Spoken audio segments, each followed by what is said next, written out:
Hello guys, welcome back to Beyond the Realms. Got Krazy in the flesh here today. Almost live. Yes, almost live, and Andrew's down here.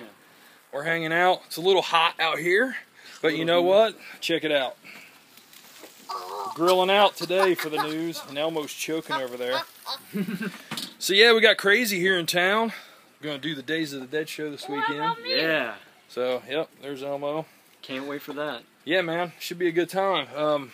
So what about the news this week?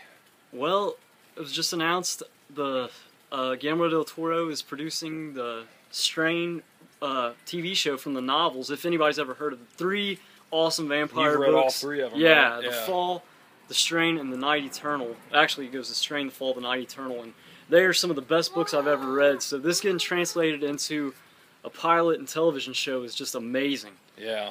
That is cool, man. They're very gory books too, but they're absolutely amazing. They do. I mean, he said it is like the anti-Twilight because I mean, there's some crazy graphic stuff in it. I can't wait to see how it translates to television. Which I'm sure will probably be toned down for TV. But I mean, really, man, look at Walking Dead. Look at some of the stuff they get away with. Breaking Bad. I mean, yeah, they could still do it really good though. Oh yeah, nowadays, you know. Oh, absolutely. And I heard they have like a $500,000 effects budget for this initial pilot, which is great. Oh damn! Just for the effects. Yeah. Oh wow. So that's good. I mean, and the effects is picking it up supposedly. And Chuck Hogan and Guillermo, they both co-wrote the books, and they're both co-writing this pilot. So.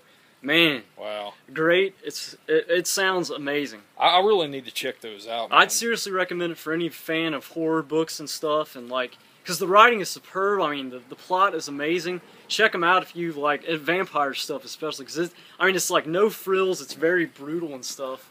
It's great.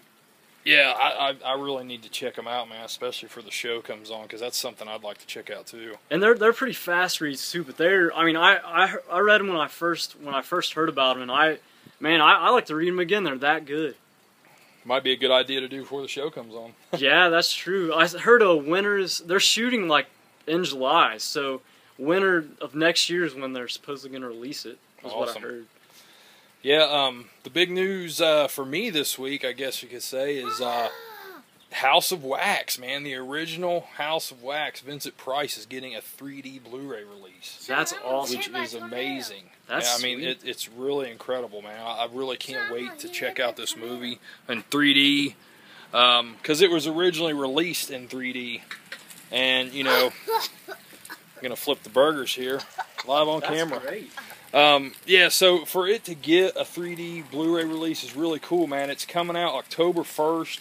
Warner's putting it out. Wow.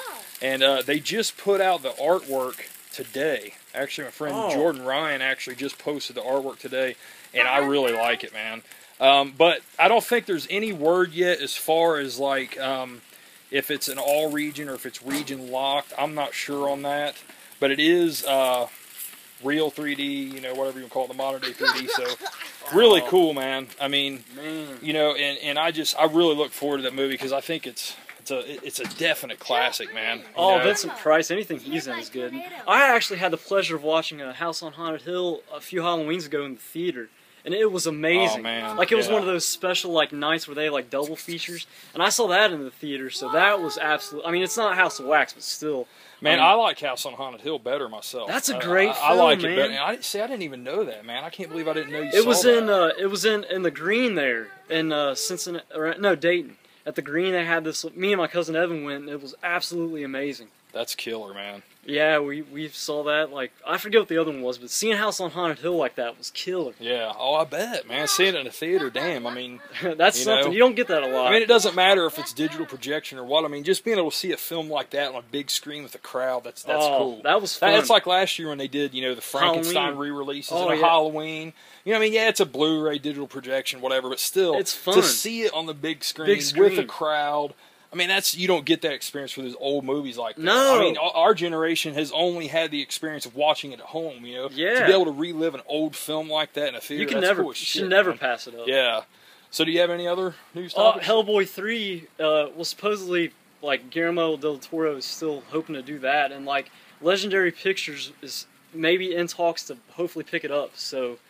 I don't know. That's cool, man. Isn't I mean, Ron Perlman's on for it, though? Yeah, that was on a Total Film. So, cite my source. But like, yeah, they supposedly like it was been brought up in the conversation, and Legendary Pictures would pick it up maybe. I mean, it is in talks. That's cool. I'm sure. I don't see why they wouldn't, man. The first two were successful. Why not do a trilogy? Oh, I know. But I guess like At the Mountains of Madness is still potentially a thing, and if Pacific Rim does well, which is coming out next weekend, if that does well, I'm sure that'll be. I hope that. I want to see that personally more than Hellboy 3. Yeah. Oh, I do too, man. I totally agree. I mean, I want to see Hellboy 3 really bad, but I mean, At the Mountains of Madness, I'd rather see that first. I'm really hoping that does well, man, Pacific Rim, because, that could spearhead a lot of other projects for Del Toro. And big tentpole monster movies. Yeah, and he's really had a problem, like, with that in the Mountains of Madness. He's really went through a lot of struggles trying to get that film made every for studio years now. Yeah. And it would be really cool to see that finally possibly get off the ground. Oh my gosh, that being greenlit and actually being all right, we're doing it. That's what I want to see the most out of almost anything. Yeah.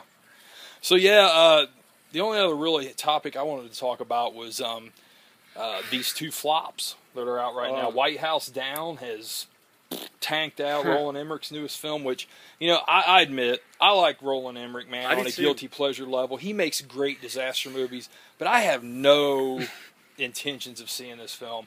I just thought the trailers were I didn't even care. I just forgot about them 5 minutes later, and it seems like the general public's kind of that way too, because it tanked out. And then the other one is the Lone Ranger. It's completely tanked out too. I didn't really see that either. I mean, it's made like $9 million since Tuesday, but they're saying like that's a very meager amount, and it's like a $200 to $250 million budget film, so they're talking it could be as big as a failure as John Carter was last year, which was a huge loss for Disney. Well, I think it was Disney, wasn't it? Yeah, that was Disney. Yeah, and they did this too, so it's a huge loss. So we don't know yet. We're filming this on Friday the 5th, so it's a couple more days for the final numbers come out, but it doesn't look good for that film. $9 million. Yeah. And bad word of mouth, I'm sure it's going to go even further down. I mean, it may, they were saying it could make 30 to 40 million this weekend, but Disney was lowballing at 65 million is what they were hoping for, and that was a lowball estimation, so they're saying that it's going to get nowhere near that, but they're going to get a lot of their budget back. Yeah. Man. I just don't see it, I don't know. I don't care about either film, man, to be honest with you. I mean, even on Blu-ray, I don't know, man. I wouldn't even rent those, honestly. Yeah. Honestly, I just wouldn't. They just didn't look, to me, they just didn't look appealing. Yeah. I totally agree. So, we're doing Days of the Dead this weekend. Show Elmo. He's watching. Oh, Elmo's watching the grill here. So, we're doing Days of the Dead this weekend, man. It should be a great time. This is the 3rd show in Indianapolis that they've done. I think this is, their 5th show overall? Or 6th? Period. Yeah, because they had Los Angeles, another one. too. Yeah, okay, something like that. Earlier this year, last year here was the 3rd, and I think they've done, 2 since then. This might be their 6th show. I don't know, but regardless. It's our 3rd show here in Indianapolis. We're both really looking forward to it. Now, they have been plagued with some cancellations. Unfortunately, Angus Scrimm's had a lot of health issues. That really sucks. I mean, that's terrible, and I mean, hopefully he can recover and get better. Rather than get better. In his late 80s, man.